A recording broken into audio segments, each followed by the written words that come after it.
किया है कि नेताओं ने जो लूट कर काला धन विदेशों में जमा किया है, इसको वापस लाकर इससे विकास करना है देश का।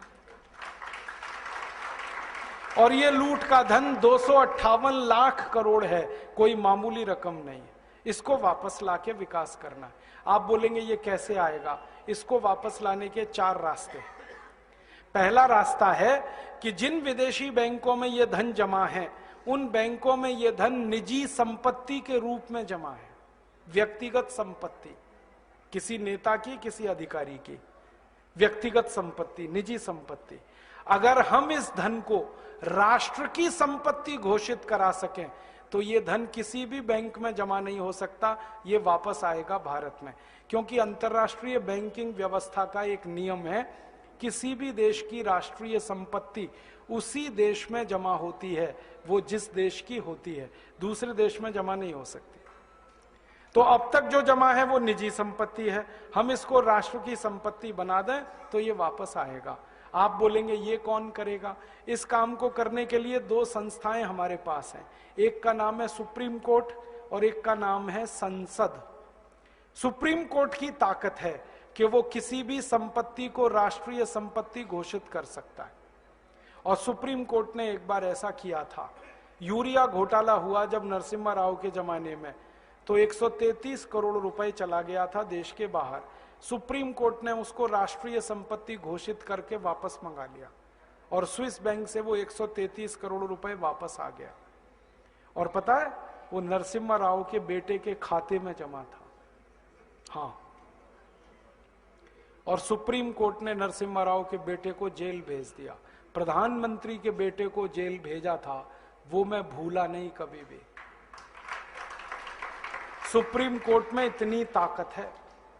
तो हमने सुप्रीम कोर्ट में एक मुकदमा लगाया है अभी 6 महीने पहले, ये जो भारत स्वाभिमान नाम की संस्था है ना, इसकी तरफ से।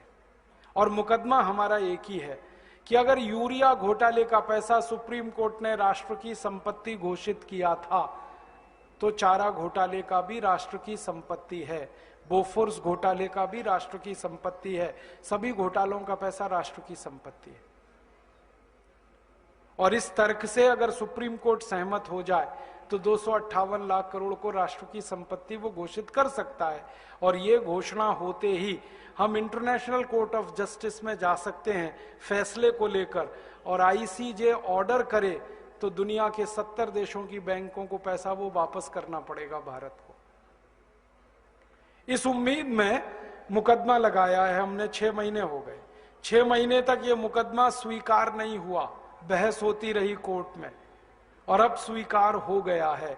कोर्ट ने तैयार मान लिया कि अब ये मुकदमा सुना जाएगा।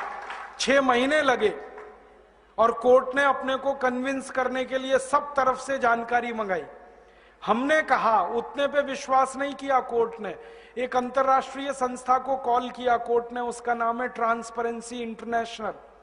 उन्होंने आके सारे दस्तावेज कोर्ट में पेश किए कि भारत का कितना ब्लैक मनी। फिर और एक संस्था को कॉल किया कोर्ट ने, उनका नाम है टैक्स जस्टिस नेटवर्क। उनको बुलाया, उन्होंने दस्तावेज दिए।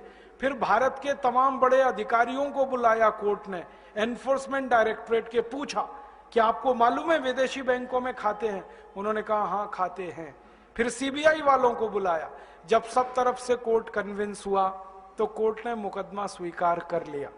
अब कोर्ट ने नोटिस दिया है सरकार को, और सरकार को पूछा है कि ये 258 लाख करोड़ किस किस का है, जल्दी से कोर्ट को बताया जाए। अब सरकार की हालत थोड़ी खराब है, क्योंकि जिनका पैसा है वो ही सरकार चला रहे। तो सरकार ने कोर्ट में टालम टोल करना शुरू किया है। ये टालम टोल वो थोड़े दिन करने वाले हैं, ये हमें मालूम है, क्योंकि वो बताएंगे नहीं कभी भी। तो हम सुप्रीम कोर्ट को एक दिन एक बात कहेंगे कि टालम टोल 6 महीने, साल भर, 1.5 साल, 2 साल, 3 साल, कितनी? फिर हम सुप्रीम कोर्ट को कहेंगे आप तो एक्स पार्टी जजमेंट दे दो, और कोर्ट को ताकत है वो करने की। और हम कोर्ट को कहेंगे ये नहीं बता रहे किसका पैसा है, आप तो ये कह दो जिसका भी पैसा है वो भारत की राष्ट्रीय संपत्ति है, बात खत्म हो गई। और उम्मीद है कि कोर्ट ये फैसला देगा और ये फैसला हुआ तो 258 लाख करोड़ वापस आएगा। दूसरा रास्ता है अपने पास, वो ये कि हम संसद में अगले 4 सालों में एक प्रस्ताव पास कराना चाहते हैं, और वो प्रस्ताव ये है कि 15 अगस्त 1947 के बाद जितना भी धन भारत से बाहर गया वो भारत की राष्ट्रीय संपत्ति है। बस किसी का नाम नहीं लेना, किसी की बात नहीं कहना। 15 अगस्त 1947 के बाद जितना धन बाहर गया है भारत से हवाला के थ्रू, क्योंकि सब हवाला से ही जाता है, वो भारत की राष्ट्रीय संपत्ति है। संसद प्रस्ताव को पास करे। अब इस प्रस्ताव को रखेगा तो कोई एक सांसद, और वो हमें मिल ही जाएगा अगले 4 साल में।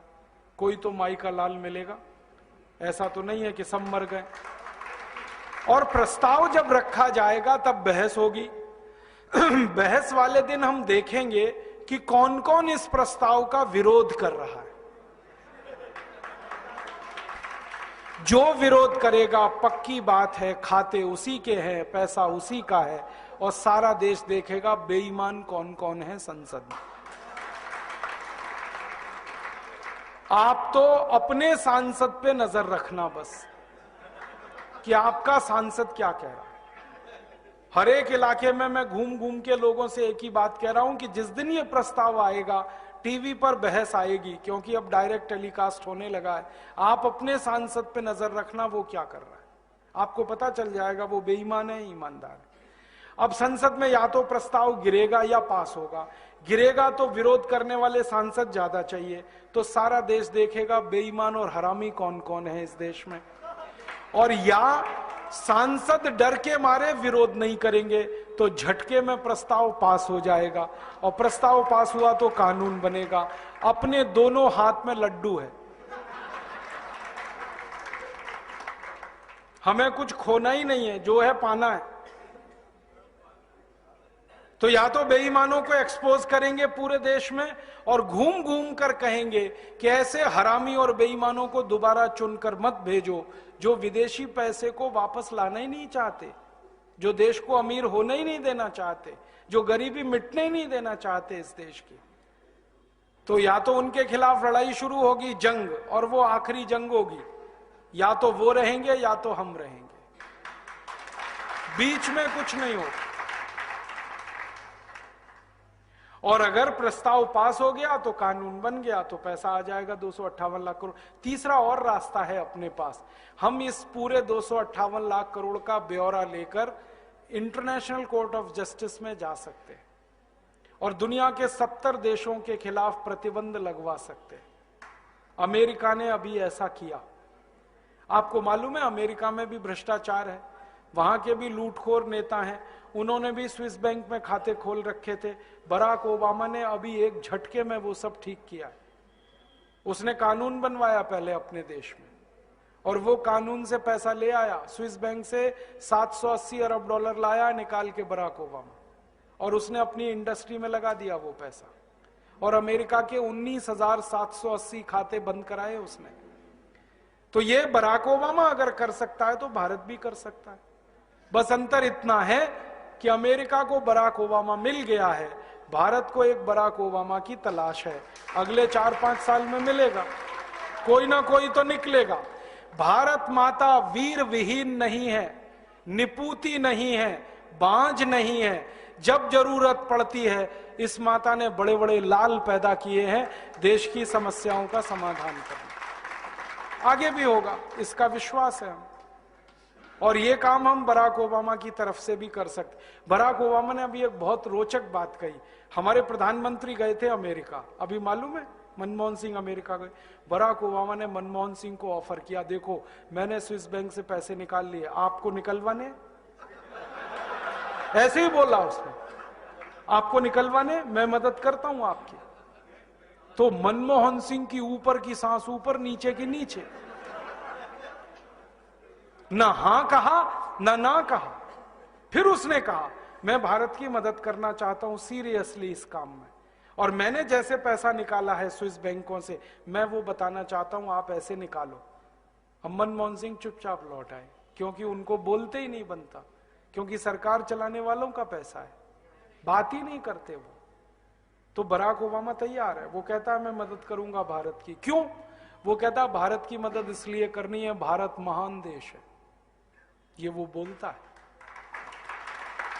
और भारत की महानता जब वो गिनाता है ना, तो सबसे पहले कहता भारत बजरंगबली का देश है, हनुमान जी का देश। और वो हनुमान जी का भगत है बराक ओबामा। उसने मंदिर बनाया, मालूम है? आधा ईसाई आधा मुसलमान बराक ओबामा हनुमान जी की पूजा कर रहा है। जब वो चुनाव लड़ रहा था तो उसने बजरंगबली का मंदिर बनाया, जयपुर से मूर्ति मंगाई थी, स्थापित कराई। और पहला राष्ट्रपति है अमेरिका में जिसने दिवाली मनाई अभी। हाँ, दिवाली को हनुमान जी की पूजा होती है ना, उसने की वहां, पंडित जी को बुलाया उसने। और वो कहता भारत महान देश है क्योंकि महात्मा गांधी का देश है। वो महात्मा गांधी को गुरु मानता है अपना। उसके घर में एक ही फोटो है, वो महात्मा गांधी की। वो कहता है इसलिए मैं भारत की मदद करना चाहता हूं। अब भारत सरकार ही तैयार नहीं है मदद लेने के लिए। तो ये अपने पास और एक रास्ता है। तो अपने पास 4 रास्ते हैं। एक चौथा रास्ता है कि हम खुद चाहें तो स्विट्जरलैंड से दादागिरी करके ये पैसा ला सकते हैं।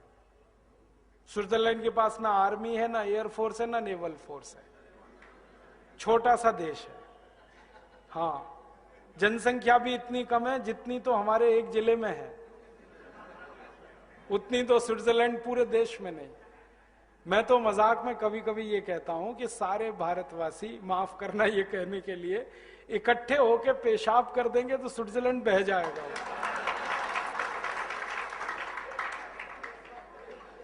इतना पिद्दी सा देश है। 2 घंटे कार चलाओ तो स्विट्जरलैंड की सीमा खत्म हो जाती है, दूसरे देश में कार घुस जाती। पुलिस उनके पास है नहीं, आर्मी है नहीं, थोड़ी दादागिरी करो वो तो दे देंगे। अमेरिका ने अभी कहा था उनको कि इराक का ध्यान है, अफगानिस्तान का ध्यान है, वो आपका भी हाल हो सकता है। तुरंत उन्होंने पैसे निकाल के दे दिए, 1 मिनट नहीं लगा। तो अपने पास 4 रास्ते हैं। पहले तीनों रास्तों का उपयोग करेंगे। कानून से वो पैसा लाएंगे, क्योंकि गलत कानून के कारण वो पैसा गया है, तो कानून सही करके उसको वापस लाएंगे। और भविष्य में ये पैसा बाहर ना जाए, इसकी पक्की व्यवस्था करेंगे। पहला कानून